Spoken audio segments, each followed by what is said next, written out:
Mayong hapon, yaring nagapanguna nga balita.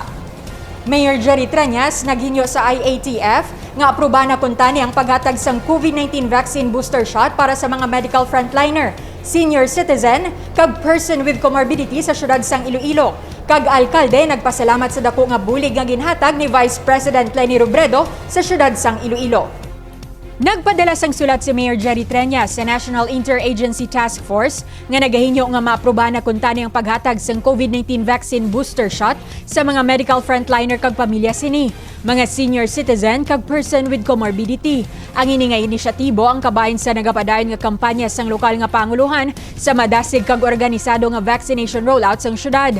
Sa pinakauli nga report sang Iloilo Vax Team sang Oktubre 16, naka-record sang 56.06% o kung 294,324 na ka mga Ilonggo ang fully vaccinated. Samtang naka-record man sang 64.26% o kung 337,352 ang nabakunahan sang first dose.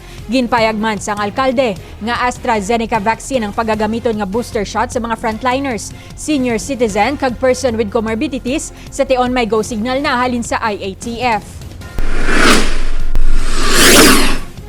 Ginpasalamatan ni Mayor Jerry Trias ang kaalwan kag dako nga bulig nga ginhatag ni Vice President Leni Robredo sa syudad sang Iloilo ilabi na sa tunga sang pandemya.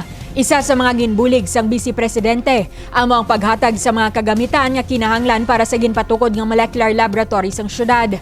Ang ini nga tikang nangindako nga bulig sa Iloilo City agud mapadasig ang pagbato sang syudad batok sa pamaog sang COVID-19 virus. Para sa alkalde, ang suporta kag wala untat nga pagbulig ni Robredo sa syudad nagapakita lamang sa isa ka maayo kag talahuron nga kinaiya sa isa ka lider.